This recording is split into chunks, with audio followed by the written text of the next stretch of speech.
Hello guys, welcome back to our channel. எல்லோரும் எப்படி இருக்கீங்க? ஹோப் எல்லோரும் நல்லா இருக்கீங்கன்னு நம்புகிறேன். நானுமே ரொம்பவே சூப்பராக இருக்கேன். இது ஒரு 2 டேஸ் எடுத்த விலாக் தான். சண்டே அன்னைக்கும் மண்டே மார்னிங்கும் வந்து எடுத்து ஆட் பண்ணியிருக்கேன்.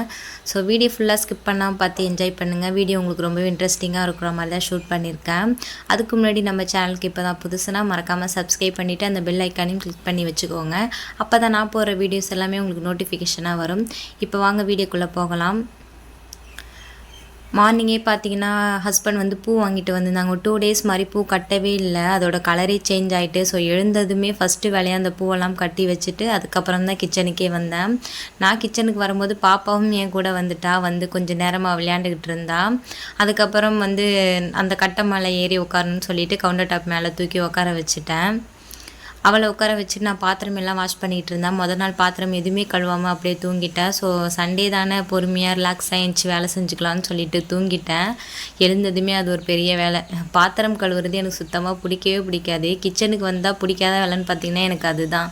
சரி, இருந்தாலும் என்ன பண்ணுறது, நம்ம வீட்டு பாத்திரத்தை நம்ம தானே கழுவணும் அப்படின்னு சொல்லிட்டு மூஞ்சை சுழிச்சிக்கிட்டே கழுவிட்டு இருப்பேன். பாத்திரம்லாம் வாஷ் பண்ணி முடித்ததும் பாப்பாவுக்கும் பிரேக்ஃபாஸ்ட் செய்யலான்னு சொல்லிட்டு ரெடி பண்ணிகிட்டு இருந்தேன். ஸோ இட்லி ஊற்றலான்னு பார்த்தேன். சரி வேணாம், குயிக்காக முடிஞ்சிடலான்னு சொல்லிட்டு தோசை தான் ஊற்றிக்கிட்டு இருந்தேன். பாப்பாவுக்கு குட்டியாக ஒரு தோசை ஊற்றி கொடுத்துட்டேன். அப்படியே அவள் சாப்பிட்டுக்கிட்டு இருந்தா. பிச்சு பிச்சு போட்டு அவளே சாப்பிட்ருவா.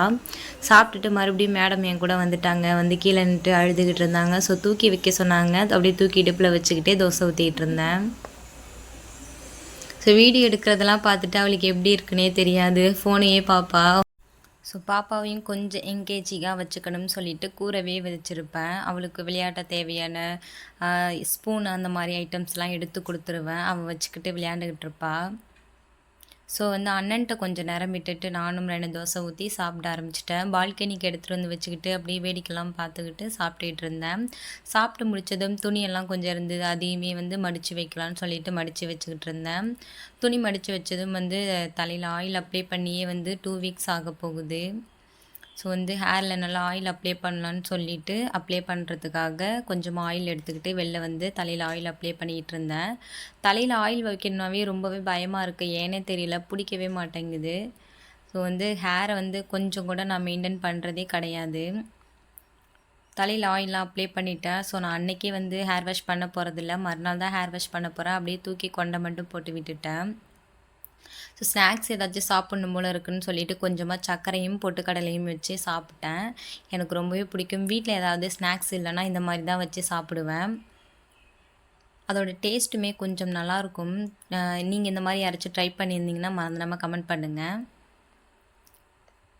ஸோ சாப்பிட்டு முடித்ததும் வந்து கொஞ்சமாக வந்து வெஜிடபிள் எல்லாமே எடுத்து வச்சுக்கிட்டு இருந்தேன். லஞ்ச் செய்யலான்னு சொல்லிட்டு எடுத்து வச்சுக்கிட்டு இருந்தேன். அப்படியே மேடம் வந்து பார்த்திங்கன்னா என் கூடவே வந்து அவங்களும் வந்து எனக்கு தேவையான காய் எல்லாமே எடுத்துக்கிட்டு இருந்தாங்க ஃப்ரிட்ஜிலேருந்து.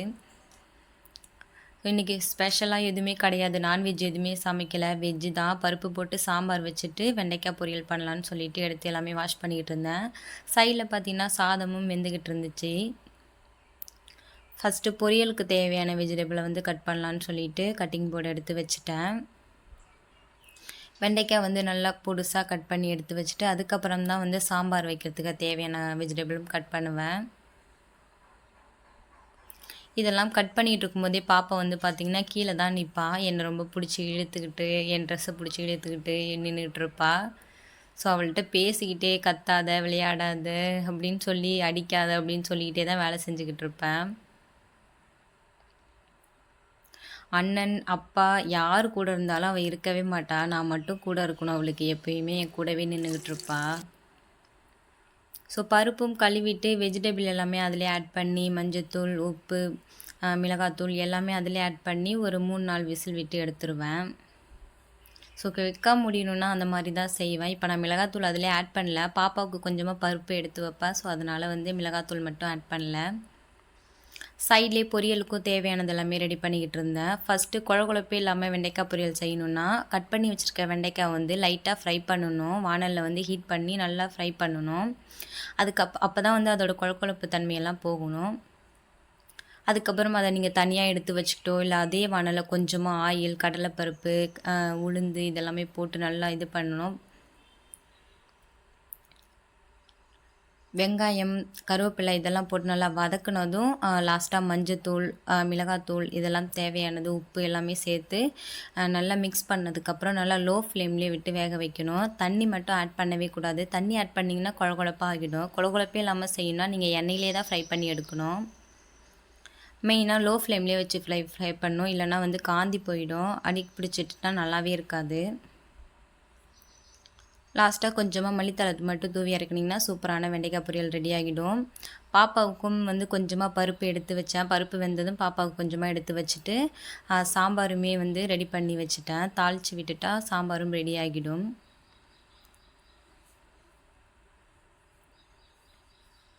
பருப்பில் கொஞ்சமாக சாதம் வச்சு பாப்பாவுக்கு லைட்டாக சால்ட்டு இதெல்லாம் போட்டு நல்லா மிக்ஸ் பண்ணி ஊட்டினோன்னா பாப்பா சூப்பராக சாப்பிடுவா. ஒரு 7th மந்த்லேருந்து நான் இப்படி தான் அவளுக்கு சாப்பாடு கொடுத்துக்கிட்டு இருக்கேன். எப்போல்லாம் சாம்பார் வைக்கிறோன்னா அப்போல்லாம் கொஞ்சமாக பருப்பு எடுத்து வச்சு அவளுக்கு கொஞ்சமாக சாதம் போட்டு மிக்ஸ் பண்ணி அவளுக்கு கொடுக்க சாப்பிடுவா. ரொம்பவே சாப்பிடுவா. அவளுக்கு ரொம்ப பிடிச்ச ஃபுட்டு கூட. நான் அடிக்கடி கொடுக்கறனால அவள் ரொம்ப விரும்பி சாப்பிடுவா. சைடில் சாம்பாருமே ரெடி ஆகிட்டு ஃபுல்லாக கிச்சனை ஃபுல்லாக க்ளீன் பண்ணிவிட்டு பாப்பாவுக்கு சாப்பாடு ஊட்டுறதுக்காக வந்துட்டேன்.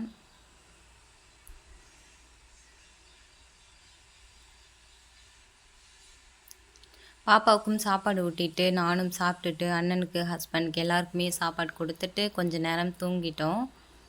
அதுக்கப்புறம் பார்த்திங்கன்னா நான் ஈவினிங் போல் தான் வீடியோஸ் எடுக்க ஸ்டார்ட் பண்ணேன். பாப்பா அந்த சாப்பாடை சாப்பிடும் போதே டான்ஸ்லாம் ஆடிக்கிட்டு நல்லா மூமெண்ட்டோட தான் சாப்பிட்டா விரும்பி. அதுக்கப்புறம் ஈவினிங் நல்லா குளிச்சுட்டு நல்லா ஒரு ஃப்ரெஷ்ஷான லுக்கில் வந்து டீ போடலான்னு சொல்லிட்டு வந்துட்டேன். ஈவினிங்கில் ஸ்நாக்ஸ் சாப்பிட்றோம் இல்லையோ என்னமோ, ஆனால் டீயோ காஃபியோ ஸ்கிப் பண்ணாமல் இருக்கவே மாட்டேன். கம்பல்சரி அது குடித்தே ஆகணும். ஸோ அப்படியே டெய்லி ரெகுலராக குடித்து அதே பழக்கமாகிட்டு அண்ணன் வந்து அக்கா வீட்டுக்கு போயிருந்ததால் அங்கேயே டீ குடிச்சிட்டா. ஸோ எனக்கு மட்டும் இஞ்செல்லாம் நசுக்கி போட்டு சூப்பரான ஒரு இஞ்சி டீ தான் போட்டு குடித்தேன். டிவி பார்த்துக்கிட்டே குடிச்சிக்கிட்டு இருந்தேன். அன்றைக்கி கிளைமேட் பார்த்திங்கன்னா மழை வர கண்டிஷன் தான். மழை தூறிக்கிட்டு இருந்துச்சு. ஸோ வந்து நல்லா அந்த கிளைமேட்டுக்கு ஏற்ற மாதிரி சூப்பரான ஒரு இஞ்சி டீ போட்டு குடிச்சிக்கிட்டு இருந்தேன். மார்னிங் பூ கட்டி வச்சுருந்ததே மறந்து போயிட்டேன். ஸோ அந்த பூவை எடுத்து ஃப்ரிட்ஜிலேருந்து எடுத்து தலையில் வச்சுக்கிட்டு இருந்தேன். பூவெல்லாம் வச்சதுக்கப்புறம் தான் பார்க்குறதுக்கே கொஞ்சம் சுமாராக இருந்துச்சு. நல்லா இருந்ததுலாம் சொல்ல மாட்டேன். பார்க்குறதுக்கு கொஞ்சம் சுமாராக இருந்தது. அப்புறம் பாப்பா எப்பயும் போல் டான்ஸ் ஆட ஆரம்பிச்சிட்டா.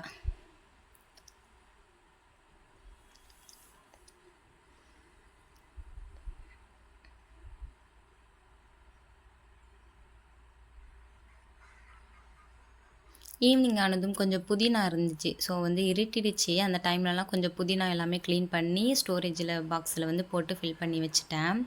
அதுக்கப்புறம் மார்னிங் போல் தான் கிளிப் எடுக்க ஆரம்பிச்சிருந்தேன். ஹஸ்பண்ட் போய் கொஞ்சம் நான்வெஜ் வாங்கிட்டு வந்திருந்தாங்க. ப்ரானும் ஃபிஷ்ஷும் வாங்கிட்டு வந்திருந்தாங்க. ப்ரான் கிரேவி மாதிரி வச்சுட்டு ஃப்ரை பண்ணிடலாம். லைட்டாக ட்ரை ஃப்ரை பண்ணிவிட்டு மீன் குழம்பு மீன் பொரியலும் பண்ணிக்கலான்னு சொல்லிட்டு இது பண்ணிகிட்டு இருந்தாங்க. ஹஸ்பண்ட் தான் அன்றைக்கி வந்து குக்கிங். நான் எதுவும் அவ்வளோவா பண்ணலை. நான் வீடியோ மட்டும் தான் எடுத்துக்கிட்டு இருந்தேன். ஸோ எப்பயும் போல் ஆயில் விட்டு பச்சை மிளகாய், கரம் மசாலா ஸ்பைசஸ், வெங்காயம் ஸ்லைஸாக கட் பண்ணது, தக்காளி இது எல்லாமே ஆட் பண்ணி நல்லா வதக்குனாங்க. ஸோ வீடியோ எடுக்கிறது பார்த்தோன்னே அவங்களுக்கு கொஞ்சம் ஆகிடுச்சு போல். ஃபேஸை மறைச்சிக்கிட்டே சிரிச்சுக்கிட்டே செஞ்சாங்க. கொஞ்சமாக இஞ்சி பூண்டு பேஸ்ட்டு, மஞ்சத்தூள் இதெல்லாமே போட்டு மிக்ஸ் பண்ணி அரைச்சிருக்காங்க. இஞ்சி பூண்டு பேஸ்ட்டில் மஞ்சத்தூள் ஆட் பண்ணி அரைச்சிருக்காங்க.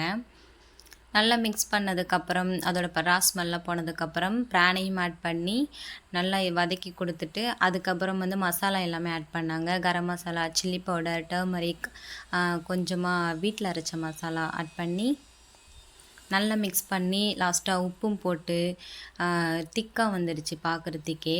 கொஞ்சமாக தயிர் ஆட் பண்ணிவிட்டு நல்லா கிண்டி கொடுத்ததுக்கப்புறம் லாஸ்ட்டாக தண்ணியும் ஊற்றிருக்காங்க.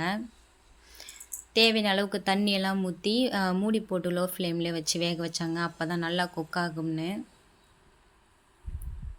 ப்ரான் ரொம்பவே சூப்பராக இருந்துச்சுங்க அன்றைக்கி. நான் செஞ்சுருந்தா கூட இந்த அளவுக்கு டேஸ்ட்டாக செஞ்சுருக்க மாட்டேன். அவங்க ரொம்பவே சூப்பராக செஞ்சுருந்தாங்க. எனக்கு மேக்ஸிமம் வந்து என்னோடய ஹஸ்பண்ட் செஞ்சால் நான்வெஜ்ஜுக்கு குக் பண்ணால் ரொம்பவே பிடிக்கும். ஸோ நான் ரொம்ப விரும்பி சாப்பிடுவேன். என்னை விடவே ரொம்ப சூப்பராக செய்வாங்க. அப்புறமா அப்பாவும் பொண்ணு கேமரா முன்னாடி வந்து ஜாலியாக விளையாண்டுக்கிட்டு இருந்தாங்க. ஃபைனலாக குக்கிங் வேலையெல்லாம் முடிஞ்சுட்டு நாங்கள் அன்றைக்கி சாப்பிடும்போது மணி 12 ஆகிடுச்சி. அது வந்து லன்ச் டைமா இல்லை பிரேக்ஃபாஸ்ட்டானே தெரியல. எல்லாமே வச்சு சூப்பராக சாப்பிட்டோம். அதே கடாயில் கொஞ்சமாக சாதம் போட்டு பெரட்டி சாப்பிட்டேன், கடாய் சாதம் மாதிரி. நீங்கள்லாம் யார் இந்த மாதிரி சாப்பிட்ருக்கீங்களான்னு மறந்துடாமல் கமெண்ட் பண்ணுங்கள். எனக்கு ரொம்பவே பிடிக்கும் அந்தமாரி சாப்பிட்டா. ஸோ ஹோப் இந்த வீடியோட எண்டுக்கு வந்துட்டோம். வீடியோ உங்களுக்கு ரொம்பவே பிடிச்சிருக்குன்னு நினைக்கிறேன். வீடியோ பிடிச்சிருந்தா சின்னதாக ஒரு லைக் கொடுங்க. நாளைக்கான வீடியோவில் பார்க்கலாம். அது